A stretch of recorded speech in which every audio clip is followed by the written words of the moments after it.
Welcome to Bible Fiber, where we are encountering the textures and shades of the prophetic tapestry in a year-long study of the 12 minor prophets, one prophet each month. I'm Shelley Neese, president of the Jerusalem Connection, a Christian organization devoted to sharing the story of the people of Israel, both ancient and modern.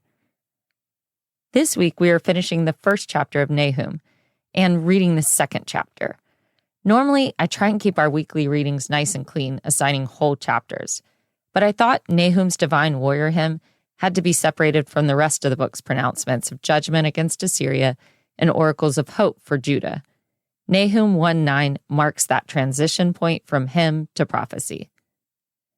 In most of the Bible canons, Nahum is placed before Habakkuk and after Micah. This placing makes thematic and chronological sense. Nahum, Habakkuk, and Zephaniah emphasize God's punishment, while the first 6 prophets focus on Israel and Judah's rebellion. But in the Septuagint, Nahum follows Jonah as a continuous discourse on God's relationship with the Ninevites, who at one time evoke his compassion and at another time provoke his wrath.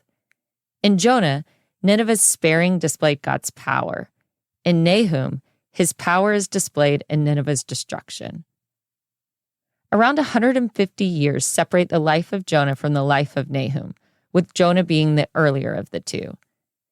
If you read the prophets with no awareness of their relative chronology, it would be easy to assume that Nahum preceded Jonah and that his prediction of Nineveh's fall was the oracle eventually delivered by Jonah.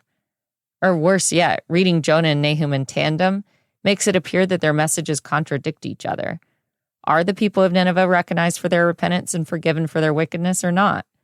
Did God forgive the Ninevites and then change his mind? In a sense, Nahum is the sequel to Jonah. In Jonah, the wickedness of Nineveh came up before Yahweh, and he determined to destroy the great city. In response to Jonah's reluctantly delivered warning, however, the whole of the people and their king repented. Their repentance was so humble, sincere, and forthright that Yahweh relented and withdrew his punishing hand.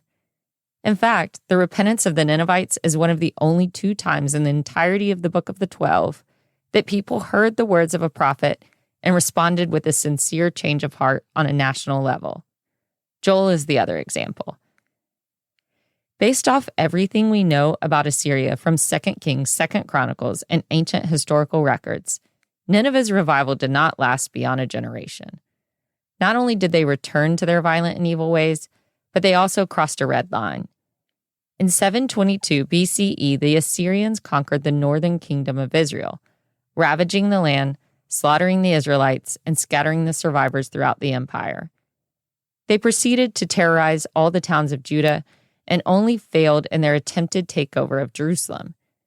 The Assyrian Empire had exhausted the limits of God's mercies.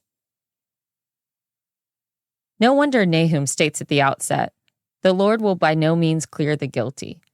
As the prophet Jeremiah said, God cannot let the way of the guilty prosper. Nineveh's punishment may have been delayed by repentant hearts during Jonah's day, but God's forgiveness of the Ninevites was not eternal or unconditional. In the words of Nahum, no adversary will rise up twice. In Jonah, Yahweh speaks gently to the rebellious prophet, like a patient teacher asking rhetorical questions to nudge the student to the correct answer. In Nahum, Yahweh rides on the clouds, melting mountains and shaking the earth's foundations with each step. Still, it is not Yahweh whose fundamental character has changed from one book to the next. "For I, the Lord, do not change," wrote Malachi, the last of the prophets in the Hebrew Bible. Nahum shows that it is the kingdoms of men that are capable of evil, and the Assyrians in particular, who God has judged as utterly deceitful. After the divine warrior hymn, Nahum asks, "Why do you plot against the Lord?" The subject of his address is uncertain from the initial pronoun you. The mysterious you is addressed again when he declares, "From you one has gone out who plots evil against the Lord, one who counsels wickedness." Until this point, the prophet is yet to clarify the identity of the accused. Nineveh is not named directly until the next chapter. It seems that Nahum, a clever writer, is intentionally building suspense. The last section of chapter 1 is a message of comfort delivered directly to Judah. Yahweh acknowledges that he has allowed for Judah's affliction, as he used Assyria as the rod of his anger. We know from the earlier prophecies of Isaiah and Micah why Judah was deserving of judgment. But Nahum does not spend any time describing Judah's sins or rebellion, only her coming relief from the bonds of Assyrian oppression. What God expects first upon Judah's release is that they fully return to free worship of Yahweh, keeping to their religious calendar of feast and festivals. Remember, after the locust invasion devastated the land in Joel, the prophet's foremost desire was to renew sacrificial worship at the temple. We do not know why temple sacrifice had stopped during the lifetime of Nahum while the temple still stood, but one theory is that the Assyrians demanded such a high tribute that there was no financial reserve to maintain the sacrificial system. In further consoling Judah, Nahum wrote, "Behold on the mountains the feet of him who brings good tidings, who proclaims peace." This verse is an example of one prophetic text mirroring another. Isaiah used that exact phraseology and imagery at an earlier time. How beautiful on the mountains are the feet of those who bring good news, who proclaim peace, who bring good tidings. The context of each verse was different. Isaiah was addressing a Judah experiencing the start of the Assyrian rise to power, while Nahum was envisioning the empire's end. Still, in the Bible, revelation builds on revelation, and there's a close relationship in all the prophetic literature. Even the Apostle Paul repurposed the messenger imagery of Nahum and Isaiah in his letter to the congregation in Rome. How beautiful are the feet of those who preach the gospel of peace, who bring glad tidings of good things.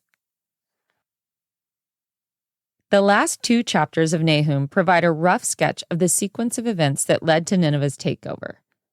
During the life of the prophet, Assyrian power seemed impenetrable. The battle scenes he vividly describes would have seemed unthinkable to his audience so accustomed to Assyria's domination. Nahum 2:1 warns Nineveh that a scatterer has come up against them. In the Revised Standard Version, it is translated shatterer. In the New King James, it is translated he who scatters.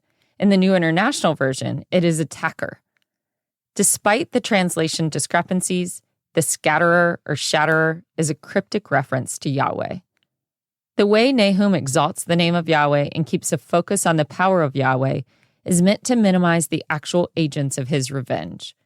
However, the agents of his judgment are an alliance of Babylonians and Medes. The prophecy does not identify the attackers other than the description of their red shields and crimson uniforms. Ezekiel 23:14 also described the Babylonians as wearing red. In the not-too-distant future, the Babylonians will become the greatest villains in the long story of God's people.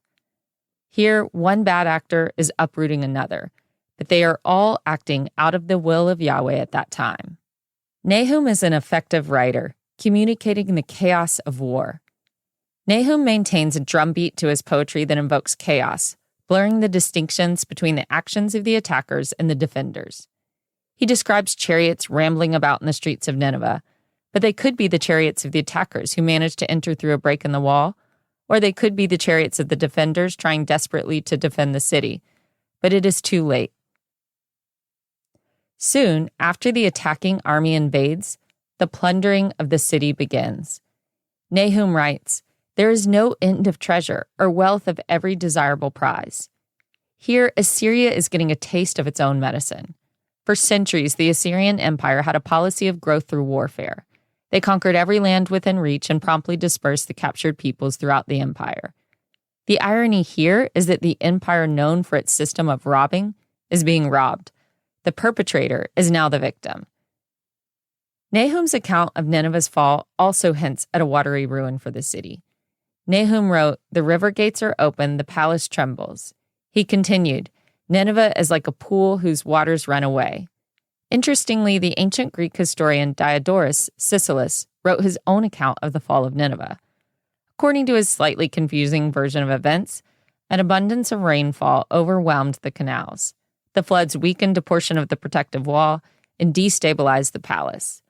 The alliance of Babylonians and Medes took advantage of the weakened walls and launched their attack. At the time of Nineveh's collapse, it was the largest city in the world. So of course some legacies built up around its fall and were passed down through the centuries, making their way even into 1st century BCE Greek writings.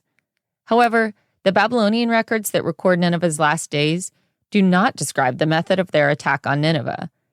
Nahum was describing a vision of divine import that had yet to happen.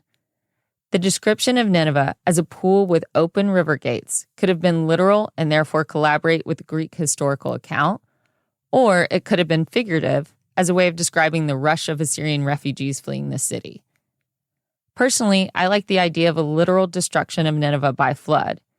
Yahweh, in control of nature, used a war strategy that only he can devise. He was able to weaken the fortifications of the city that no other nations had yet dreamed of penetrating. This reduces the role of the Babylonians and Medes from victor to opportunist. The prophet often alludes to the symbols of Assyria as a means of taunting the enemy. One of the most obvious symbols of Assyrian royalty was lions. Assyrian art and reliefs depict lions as Assyrian royalty. In the annals of King Ashurbanipal, the king bragged about his successes in lion hunts, even claiming that he killed lions with his bare hands. Nahum, using Assyrian symbology against them, paints an image at the end of chapter 2 of lion cubs and lionesses hunting. Even when they are successful at the hunt, however, they have no lair to devour their prey. The lion represents the king and the lionesses his wives and concubines. For centuries, the Assyrians roamed the lands taking whatever they desired. But now, none of their empire remains, not even a single cave. For next week, please read the last chapter of Nahum.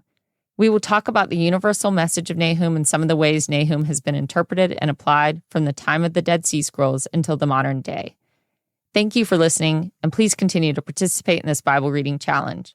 For all of the biblical references each week, please see the show transcript on our blog or by signing up for our emails at thejerusalemconnection.us.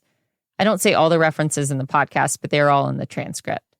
Send me a message, I'll respond. Bible Fiber is available on YouTube or wherever you listen to your podcasts. Shabbat Shalom.